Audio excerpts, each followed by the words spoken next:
Hello guys, this is Jen and I make useful English Lit study videos on Shakespeare, poetry, fiction, literary devices and more to help you get top grades in the subject. So today in this video, we are going to be doing an A-level past paper walkthrough on Othello. So I'm doing this video because so many of you have requested that I do an A-level revision video. So here you go. We are going to be looking at how we can tackle specifically the English Literature Paper 1 Section A question on Shakespeare. First things first, we need to understand what makes an A-level response different from a GCSE one when it comes to English literature. There are expectations that are obviously different, but they are all based on foundational skills that you can carry over from the GCSEs. So with A-level Shakespeare responses, we are expected to do something that's extra to what was previously required for GCSE. So number one, we need to show a stronger contextual awareness of how those historical circumstances of the play's setting and Shakespeare's time inform reception and interpretation of the play. So thinking about like socio-political or cultural currents or influences in Renaissance England that would have affected the way Shakespeare wrote Othello, or how his audiences would have received a play like Othello. So the next thing that we need to do is to engage with critical scholarship, and these would include your literary theories or secondary criticism.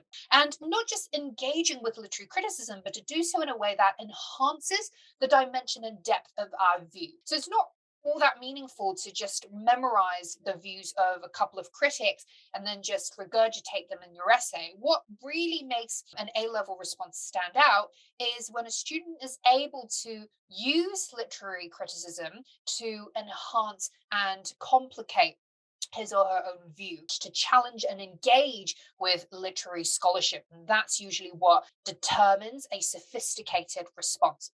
We also have to evaluate the play from different interpretative angles and approaches. So these would perhaps include your historicist, feminist, psychoanalytical, or sometimes even structuralist approaches. So these are what we understand as the literary theories. And so to use these theoretical angles to look at one text. And also, we need to be drawing intertextual links with other literary works that you've studied for your A levels. So, thinking about whether or not another novel or another play that you've studied for your A levels remind you of moments that could make for meaningful comparison or association with a text like Othello. So, these are all of the advanced A level skills, but as I mentioned just now, they are all founded upon foundational GCSE skills that remain important because we still have to provide a strong argument that clearly states our view on the topic in question, provide detailed analysis of how the text's methods inform our understanding of its themes and ideas.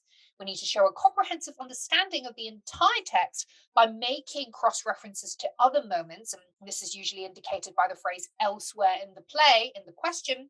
And of course, as always, with any piece of academic writing, we need to demonstrate a clear flow and organization of our paragraphing, and of course, also to express whatever we want to say with fluency and grammatical accuracy. Okay, and hopefully some stylistic flair as well.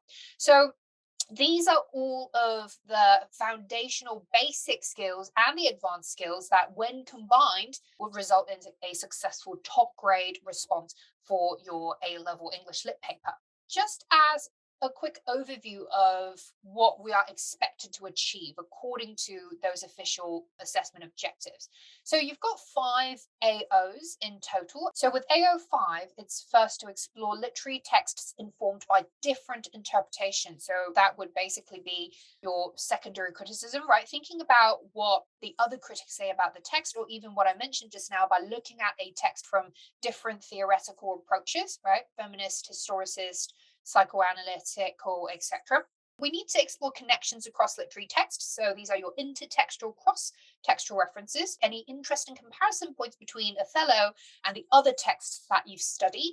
You need to demonstrate understanding of the significance and influence of the context in which literary texts were written and received. So these are your historical context, political, socio-cultural, religious circumstances, all of which would have affected the way Shakespeare wrote a text like Othello, and also thinking about how the audiences back then would have received something like Othello, and of course how that would be drastically different from, say, how a 21st century audience would regard a play like Othello. AO2 is to analyze ways in which meanings are shaped in literary texts, and that really is your close reading skills. How do the language, structural, and dramatic methods that we can identify inform the key ideas of the text? And this is stuff that you've done for your GCSE as well. And then finally, for AO1, we need to articulate informed, personal, and creative responses to literary texts using associated concepts and terminology and coherent, accurate written expression. And really, this hinges on whether or not you have a strong argument and whether or not you have interesting creative ideas and if you share a unique and sophisticated perspective on the text. So these are all of what you are expected to achieve according to the official AOs. But I think because here on our channel, I'm always trying to get you guys to aspire to becoming top grade students, right? And so it's worth looking at what the band 5, the top band marking scheme says about those students who perform the best. And so the two words that distinguish between the top band students and the rest are perceptive and assured. And so, really, what does that mean? So, perceptive really just means that you are able to offer some creative insights and ideas that are unique. So, these are views and perspectives that you came up with that isn't something that you can find from, say, spark notes or even say like a YouTube video, but rather how you have been inspired by the text and by other supplementary materials to come up with your own unique point of view about the text. And that is super important. And that's why I'm always insisting that you guys look at these YouTube videos and these revision materials and content that I put out as a supplementary resource to help inspire your own thinking on the text, as opposed to parroting whatever teachers or content creators like ourselves give you. And then assured means simply being confident in whatever creative ideas and insights that you've put forth, right? So you can say, well, here are some ideas that I think are pretty interesting. And so what you need to do then is to get behind your ideas and back yourself up and say, this is why I think this text is trying to say this, and here's why I believe it, and to have conviction in what you're putting forth. And really, that is what assured means. It's more of a sort of disposition and an attitude that you convey through the way you assert your views and ideas and your argument in your essay. Okay, so basically, in a nutshell, you need to have an opinion about the topic in question and then to make your point loud and clear. So if you're able to do that and back it all up with textual evidence and all of the contextual, critical, and cross-textual references that you need to cover, then you're on your way to writing a successful top grade essay. Okay, so now let's take a look at the 2017 AQA English Lit Past Paper 1. Specifically, we're looking at the Section A question and using Othello just because so many of you are studying Othello. And so this is the one that I picked out, which is, as lovers, Othello and Desdemona either worship or despise one another. There is no middle ground. And this is the prompt, essentially. So your job is to then think about, okay, well, do you agree with this claim, right? And usually it's a matter of extent, right? You agree to some extent, but then there are always limitations to any given prompt or claim that's given. And then, in light of this view, discuss how Shakespeare presents Othello and Desdemona's attitudes towards one another in this extract and elsewhere in the play. So this spells out the task that we are supposed to be engaging with. We need to pay attention to what the question is asking us to focus on. Specifically, is asking us to focus on how Shakespeare presents Othello and Desdemona's attitudes towards one another. And so we got to make sure that while we are engaging with the prompt, sharing our view on whether or not we agree with the prompt and to what extent, etc., we link it to the questions asked, which is to illustrate why we agree or disagree with the prompt by showing Othello and Desdemona's attitudes towards one another throughout the play. And then, of course, as always, and this is a phrase that you've seen in your GCSE paper as well, make sure that you analyze both the extract that's given and, of course, also source relevant moments in other parts of the play. So, I'd like to give us a step by step overview and to break down the process of approaching this sort of what paper one, section A question, because I think often when it comes to something like an A level English Lit Shakespeare question, it tends to get overwhelming in concept. We're going to think there's so much that we need to cover. And there's always this fear that we're not able to include all of that we need to include and address every single AO within the kind of relatively limited span of time. But I think it's more a matter of gaining clarity on what exactly it is that we need to be doing. So once we clarify those specific items that we need to check off our list, and to just focus on engaging with those specific elements, then the process becomes a lot clearer and more manageable.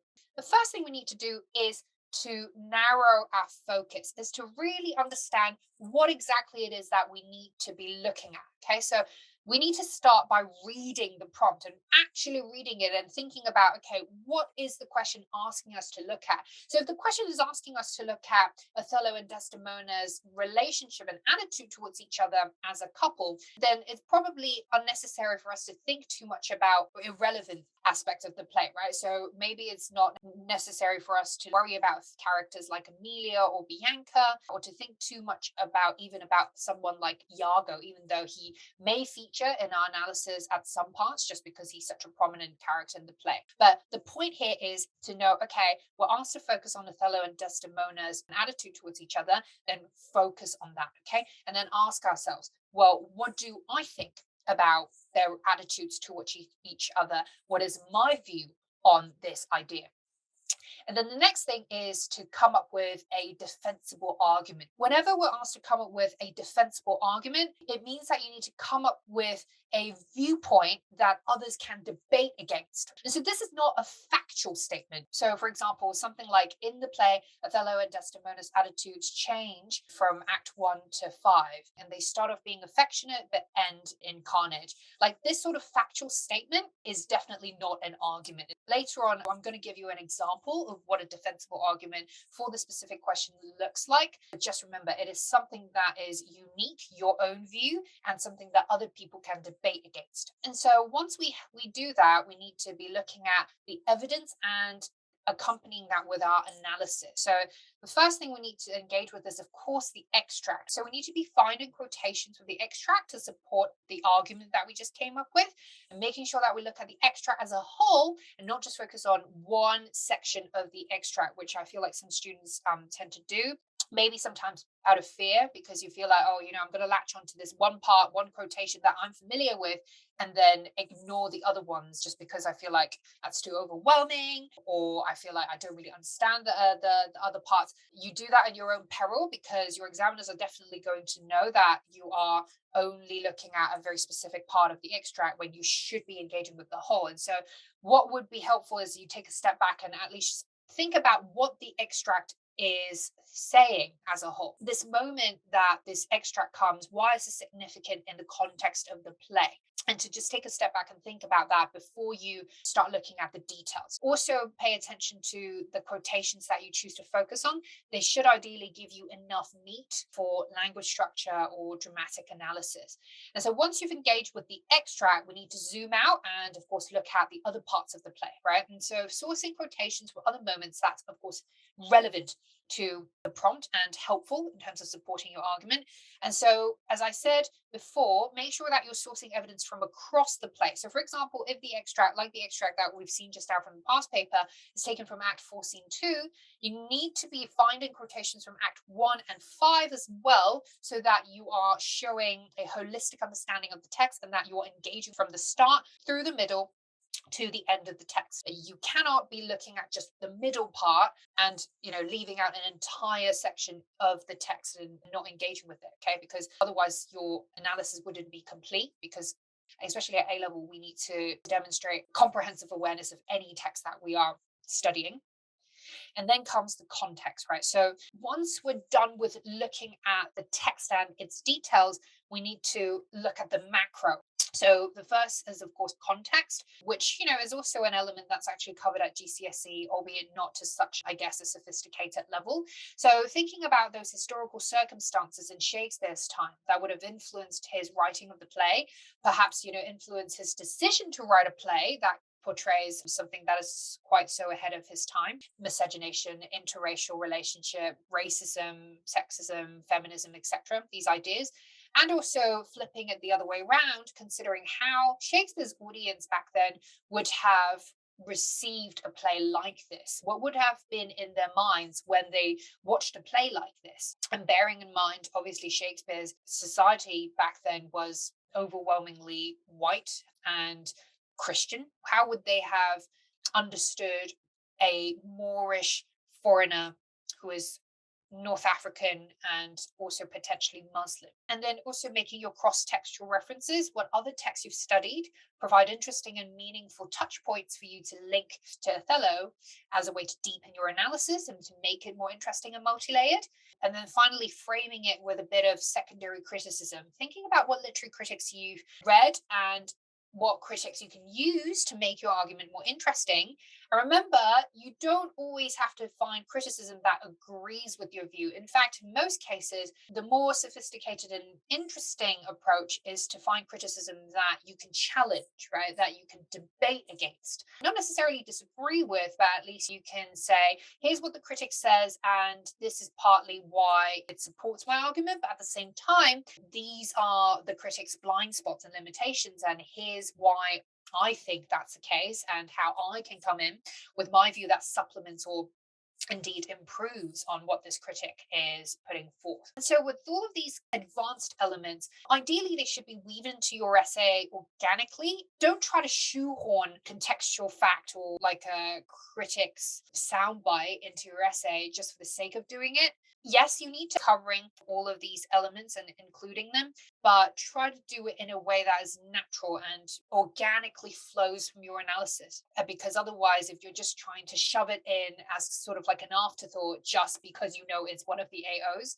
it's probably going to come out quite stilted and contrived, and your examiners are definitely going to be able to tell. So I guess the way to avoid that is to make sure that when you're revising the text, you are revising it with an eye on how the bigger influences and the historical currents, etc., are interlinked with all of the content that's presented in the text itself, and to be reading secondary criticism alongside your study of the play, and to constantly be thinking about how you can challenge these critics' views, how you can optimize these critics' views in relation to your own ideas as you study the text. So it should always be a parallel procedure, right, when you're dealing with context, intertext, and criticism, and not like an afterthought that you just kind of cram for. And then finally, once you've got all of that, you should be good to go to start writing. So with A-level English literature, I don't necessarily recommend coming with a table and rigidly structuring what each paragraph should be about, even though obviously there should always be a topic sentence, a clear focus for whichever paragraph that you're writing, and your essay should flow from one paragraph to another in a logical way. But I don't do this thing where I sketch a table and say like, oh, intro, main body, paragraph 1, 2, 3, and conclusion for A-level, because I feel like at this stage, you should have actually outgrown that sort of need for a rigid prescribed structure. You should have actually reached a stage where your mastery in essay writing allows you to express your ideas in a way that just flows organically and logically. So that's why I think it's more about understanding what you need to cover and include in your response, but not necessarily feeling like you have to follow a specific flow when you are covering all of these aspects that are now showing on the slide. By the way, guys, I'd massively appreciate it if you could hit the thumbs up button below, subscribe to my channel, and switch on that bell notification if you find this video helpful so far. This would really help me carry on making these useful English Lit study videos so that you can get top grades in the subject and we can inspire more people to enjoy the study of literature. So here's an example of my thought process and my ideas in response to this question. These are just my ideas. You can have your own ones, but this is just to kind of show you an example of, what I probably would say what ideas I would have if I were to tackle a question like this. So my argument would be to say something like, well, okay, well, Othello's attitude towards Desdemona is characterized by extremes because we see that throughout the play. He sees her through this Madonna versus whore dichotomy, and his references to her, especially towards the latter part of the play, often veer between idolizing and insulting registers, right? They veer between these two extremes. However, Desdemona is not such. She takes a more nuanced view towards her husband because she recognizes both his strengths and flaws and loves him for all of that. And she accepts him as a complex human and doesn't really see him along these archetypal lines, whereas he does. It's possible to argue that Othello does kind of worship or despise Desdemona in the play. It's not quite the same on Desdemona's side because she neither worships nor despises him, but instead deals with him in a way that is affectionate but also critical and stern where the occasion requires. And so, in terms of engaging with the extract, I think one good way is to always start looking at how language and dramatic devices, dramatic characterization, etc., how they give us a nice entry point to think about how we can illustrate our argument. So, for example, when it comes to Othello in this moment, we see that he uses a lot of repetition. He also invokes a lot of superlatives and absolutes, constantly alludes to heaven versus hell, hell or devil. He says things like, heaven knows that thou art false as hell. And he reiterates these misogynistic, demeaning tags. So I calls her horn strumpet, and also sardonically alludes to this most goodly book. Obviously, this goodly book is a euphemism for the Bible. We notice as well that there's a lot of juxtaposed absolute contrast in his speech, right? He says things like, where either I must live or bear no life. So the way he speaks, his register is very extreme. And indeed, in the way he speaks, there's often no room for any middle ground. But Desdemona is different. There's more gray area and shades to Desdemona's language. Well, first of all, she uses a lot of rhetorical questions, so that already is indicative of the openness in her attitude. But at the same time, she echoes a lot of her husband's words. So when she says, "How am I false?" immediately after he accuses her of being false, she also interestingly alludes to heaven, but she does it as a way to assert her Christian identity and her moral uprightness. She vouches for her moral purity by aligning her identity with heavenly morals. What's interesting is that in that extract, which I guess you can just kind of call up as you watch this video, she shows that she views her husband as a complex human being with these moments of emotional outburst, with the possibility for irrational and wrongful judgment, when she points out alternative motives for her husband's rage, because she says, "Are you angry because my father has banished you?" She's saying, "Are you angry at me for something else, right? Is that why you are lashing out?" And to even propose that shows that she is considering Othello not as just this irrational, angry figure. She's thinking, oh, is there something else that's bothering him? And she's dealing with his emotional nuances and really thinking about it. But then at the same time, we see that she's willing to empathize with his frustration. She's trying to understand where he's coming from, because she's also asking, "Why do you weep, my lord?" But then while she tries to empathize and understand, she also stands her ground as she confronts him by requesting clarification and concrete details of how she is, supposedly unfaithful. But as she does that, she is always maintaining respect and compliance even towards her husband through the way she echoes his diction. So this is a really interesting way of just kind of thinking about how through language we can see the differences in the attitudes towards each other.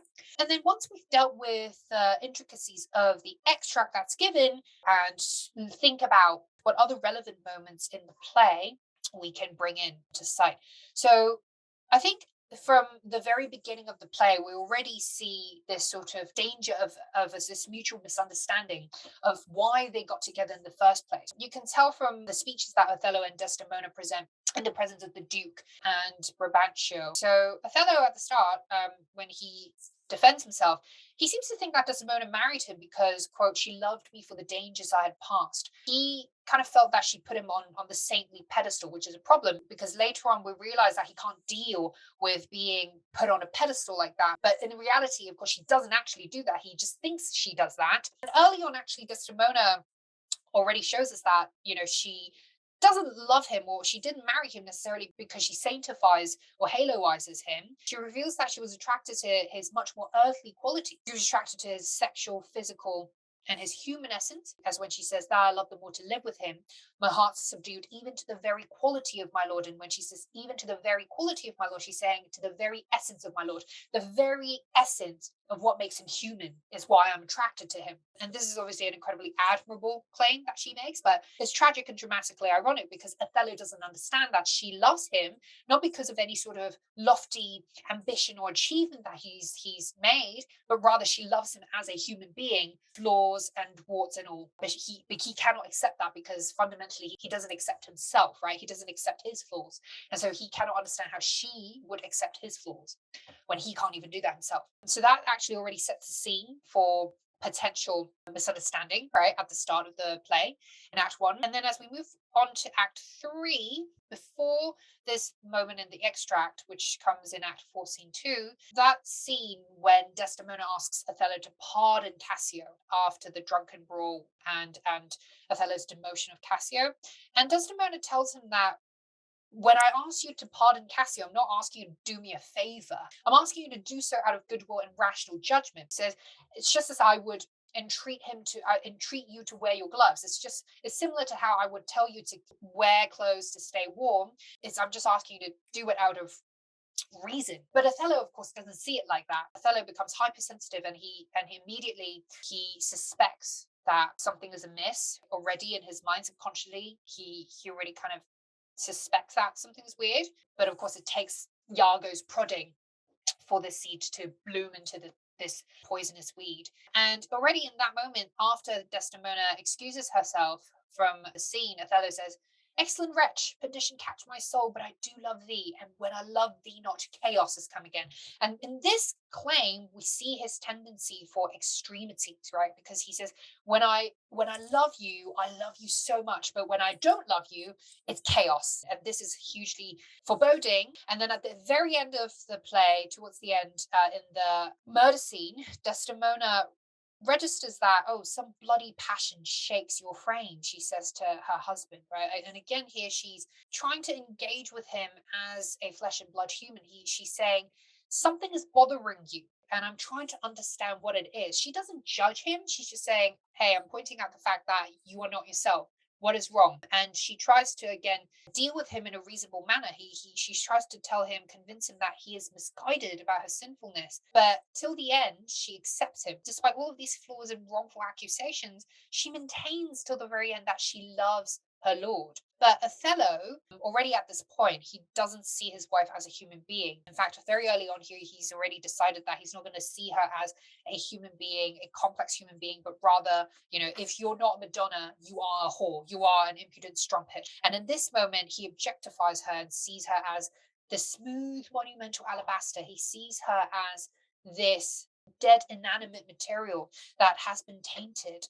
And because it's been tainted, it must be destroyed. And again, his tendency for extremity is when he says, well, yet she must die, else she'll betray more men. Right? He's saying, oh, the pity of it. Oh, but she must die. There's a little blot in her constitution, and so we must get rid of her completely.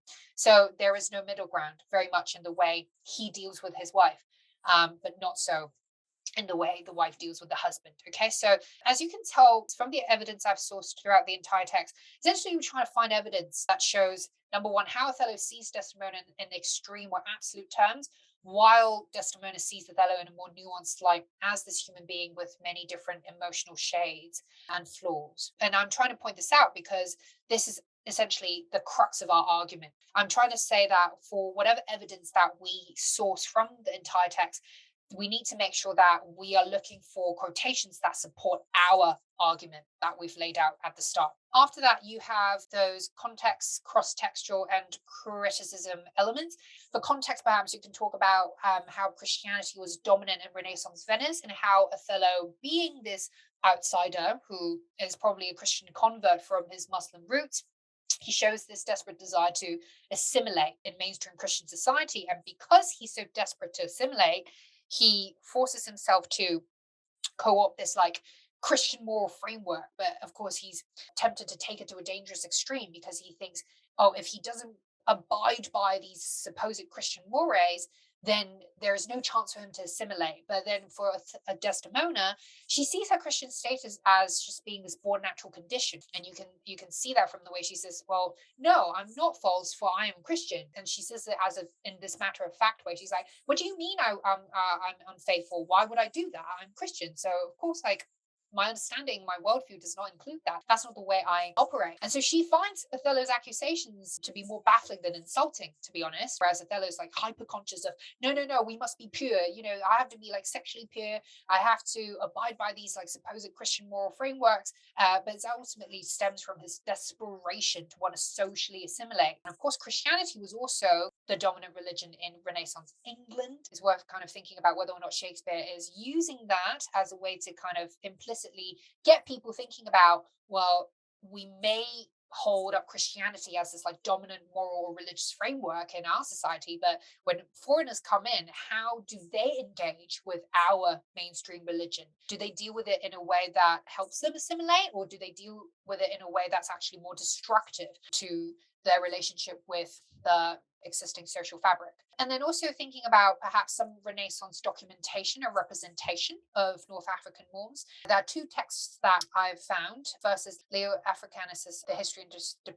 Description of Africa in 1526, in which he describes Moors as being wonderfully addicted unto wrath. And this is perhaps in a way kind of manifested in Shakespeare's characterization. The other one is Finis Morrison on Muslim Turks, when he comments on how by blind religion they are taught that they mount to heaven without any impediment. And so this is a claim that kind of points out and observes the way that these quote Muslim Turks are very much given to extremities. And so of course, from our 21st century perspective, it would seem like these claims are borderline racist, if not bigoted. It's interesting to think about whether or not Shakespeare, by having Othello embody such traits, is he validating these perceptions, or instead is he trying to give the representation of the more a new layer of pathos and complexity, and to get his audience to think about, well, even as a character who embodies these traits, does he still deserve our sympathy and understanding and empathy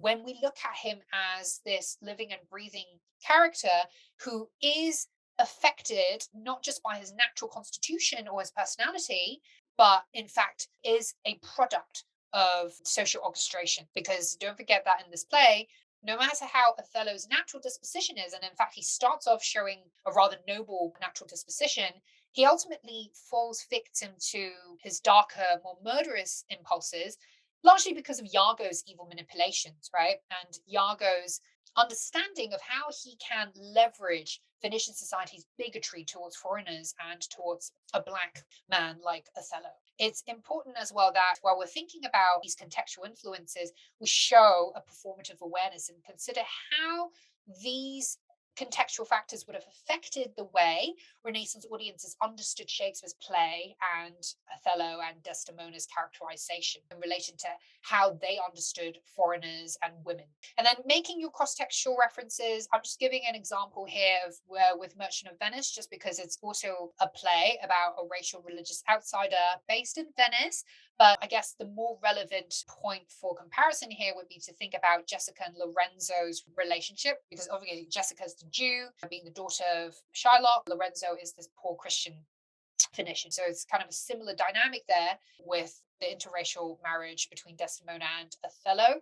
And also thinking about whether Lorenzo and Jessica look at each other in a way that is open to misunderstanding of each other, partly because of them coming from different racial and cultural backgrounds. We see that perhaps in Act 5, Scene 1 of Merchant of Venice, when they use these lofty poetic terms and these Greek allusions to refer to each other in this sort of like mutual serenading, that's always like a parody of, like romantic relationships, and how perhaps that is Shakespeare's way of saying their attraction to each other is based on not really understanding each other well, not coming from the same background, and there's this sort of element of mystique. But ultimately, that also perhaps is a gateway to potential problems down the line.